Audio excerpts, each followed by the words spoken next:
Howdy, I'm Jacob and you are watching the Prepper's Bunker Outdoors.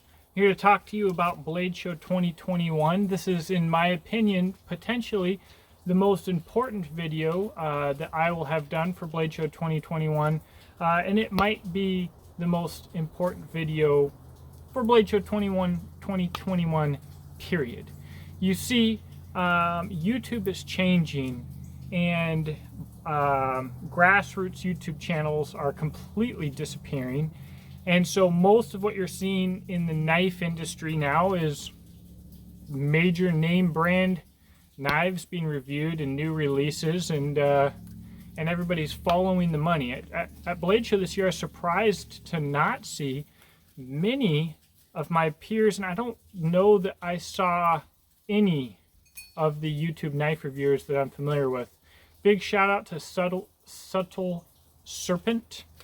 He's starting a new YouTube channel. He did some great stuff there. Not one of the guys that I'm used to seeing out there, but the only... Oh, and Eric Outer from Outer Limitless, one of the last remaining, I think, YouTube knife channels out there doing the thing. But not a whole bunch of people like I'm familiar with. And the problem with that that I saw is that, you know, you put this huge investment in going to BladeShow, and when people like your stuff, hopefully you get a few YouTube videos. It's really going to help you throughout the entire year.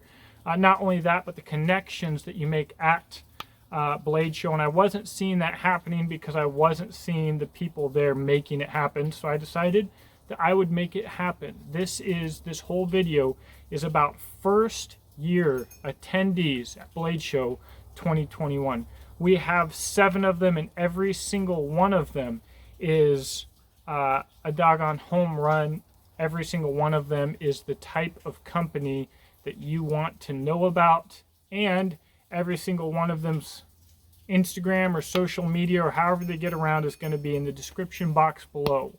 Below which you can see how you can support this channel through Patreon, my affiliate links, my products, Beach and Tactical Rifle Slings, and Exodus Knife and Tool Knives. So without further ado, let's get straight into it. Now, these makers and companies are not in order of who I thought was the best to the least. This is just 7 companies that I really loved, and if someone were to try and make me put favorite to least favorite, I don't think I could do it. All of these guys were home runs. The first one was Void Tactical.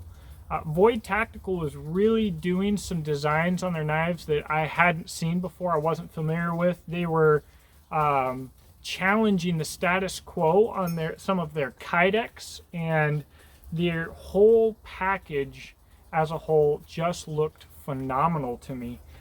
This was, again, their first year at BladeShow. As a maker, they'd been making for 12 years, but this was Void Tactical. They'd been doing Void Tactical for about 2.5 years. They're from Rockledge, Florida. They primarily make their knives out of 80 CRV2, but they do some stainless and N690. N690 is a steel that I'm very fond of.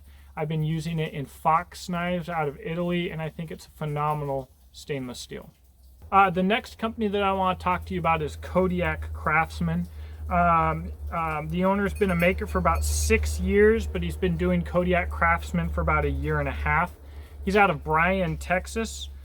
He primarily uses 1080 high carbon, but he will do custom drops in different steels occasionally. What really caught my eye was his style. Just very traditional, very practical and utilitarian, everyday carry size knives that look absolutely practical for anything you'd want to do in the bush, and the price. All of his knives are $100. Easy as can be. And a handmade knife at $100 is getting harder to find, and it's really cool.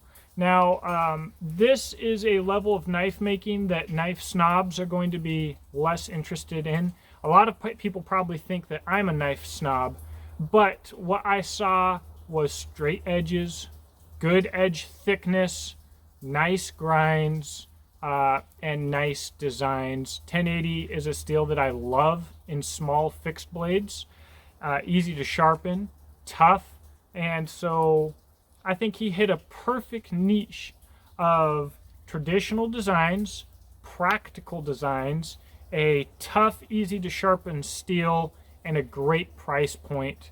I was just very impressed with his work, and also more than anybody, he stood out as a family guy. He has a big family, and he is just he's just out doing his thing, raising a giant family, having his family help him, reaching out in the community. Super cool guy, really into the products. The third company here is a little bit different. Burly Man Tactical Plastics. You know, it's kind of crazy how excited I got about them. I like my Kydex. I mean, as much as anybody, I would say. However, what they are doing with prints, custom prints in Kydex, absolutely blew my mind. Not only that, they're moving towards doing fully infused prints. So that means, like, if you scratch the Kydex, it doesn't just scratch the pattern or shape or color off. It's actually infused into the plastic, so the depth of the scratch is the same color, the same pattern. It holds true.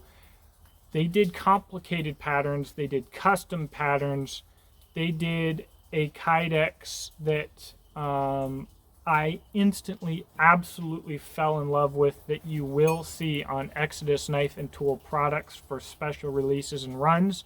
I also think that we will probably do a the Prepper's Bunker Outdoors run of special, the Prepper's Bunker Outdoor camo made of my logo for some knives. I'm not exactly sure what knife yet, but I'm thinking of offering sheaths in this camo pattern for probably a Mora, maybe my favorite Mora, so that anybody who wants this little package that I'm going to be offering can buy the sheath, support the channel, represent the channel, and buy the knife affordably and rock it out. Guys, I would absolutely never imagine myself getting so excited about a Kydex company. They were freaking cool. All right, the fourth company I'm going to talk to you about is Avery Knife Works. He's been a maker for 6 years. He's been doing Avery for about 5 years. He's in Banner Elk, North Carolina, and he primarily uses 80 CRV2 for his knives and 4140 for his axes. So he represented something that's not very common at BladeShow, and that is a maker who is forging their knives and forging axes, and his forged axes looked phenomenal. I was really blown away. I really liked everything on the table, but what are you looking at, Kimber? You're too doggone sassy. But it was just a really impressive variety that caught my attention immediately, and man, the axes were cool. And he made the axe handles as well. That's a hard thing to find. The grain was straight, it was tight, I saw no run out, the handles were beautiful. So he made the whole thing, and sheaths, leather masks as well. I just really impressed by his table. He's also a very young guy, and he also has his own brick and mortar store, which to me is unimaginable, how a young guy can have the time and the talent to make all of this stuff, but also have the overhead associated with a brick and mortar store. Just blown away by the talent represented at his table at Blade. He is a dude that you're going to want to keep an eye on for knives and for axes. I'd love to have one. I mean, they were freaking sweet. So I think he had a Warhammer on the freaking table too. Just cool as can be. Cypress Creek Knives is our fifth maker that I'm here to talk about. And he's another young guy. He specialized in EDC fixed blades. I was blown away by his fit, finish, and style. Very nice.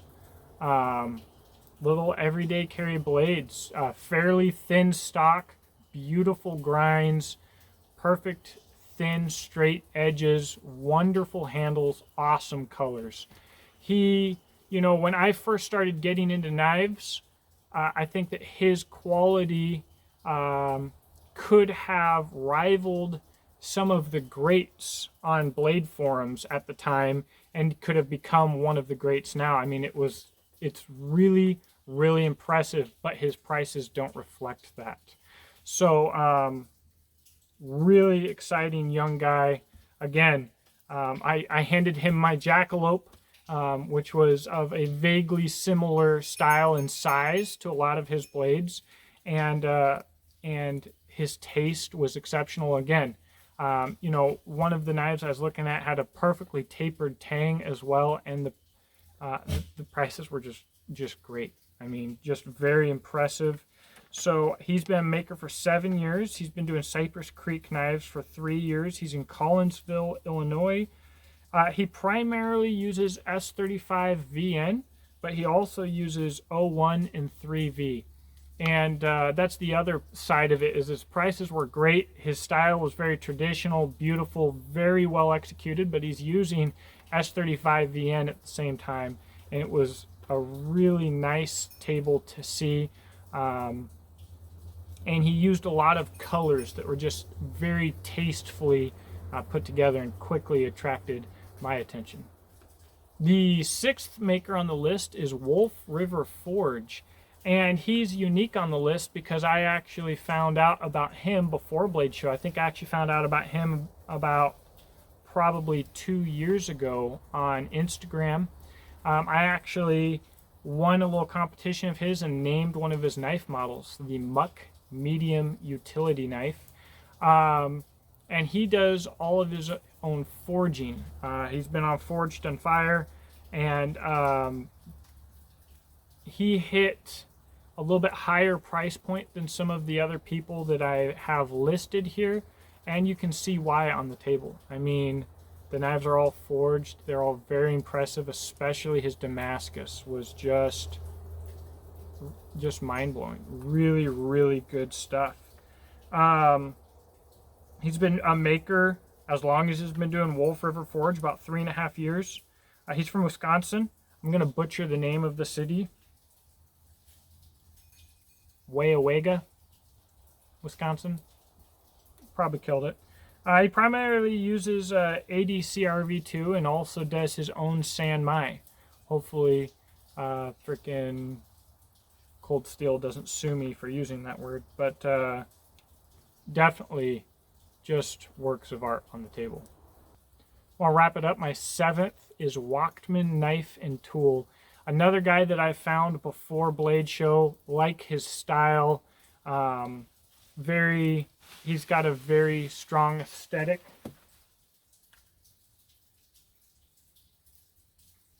That I like quite a bit. Very young maker, which always impresses me. So he's been a maker for 6 years. He's been doing Walkman Knife and Tool for 2 years out of Delaware, Ohio. And he primarily uses ADCRV2. And his work is very, very impressive. If you guys have been following this channel for a long time, you might realize that the last time I heard a sound like that and went over and looked while I was doing YouTube, it was a mountain lion. And I only had the 9mm at that time.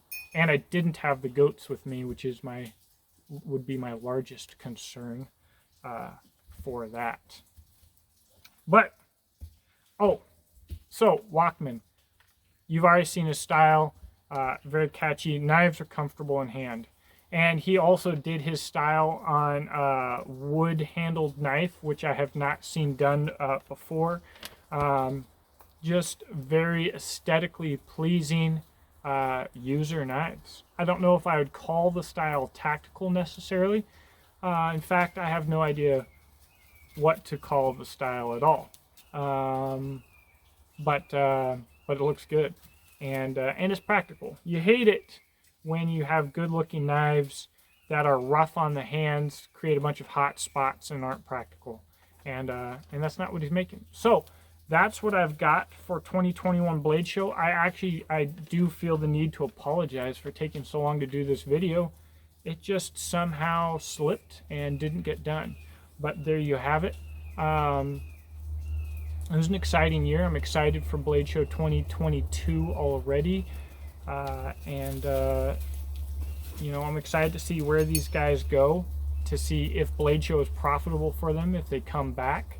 I went to the pit for the first time this year. That's the other place where a lot of money is made and a lot of connections are made at Blade Show. And it was phenomenal. If you go to Blade Show and you know some of the makers, you want to become involved with everybody, you might not be able to see it, but Kimber's trying to give me kisses here. But go to the pit. It's worth it. It's not, it gets a little wild late, but it's not a bad experience. And since I don't drink and I don't like bars or anything else really, I had never gone and was always supposed to go and didn't, but you don't gotta worry about it. It's good. So thanks for watching. Again, all of the information on how to find these people will be in the description box below. Give them a follow. If you found someone that you like, let me know what you think in the comment section below. I look forward to talking to you there, and I hope you have a blessed day.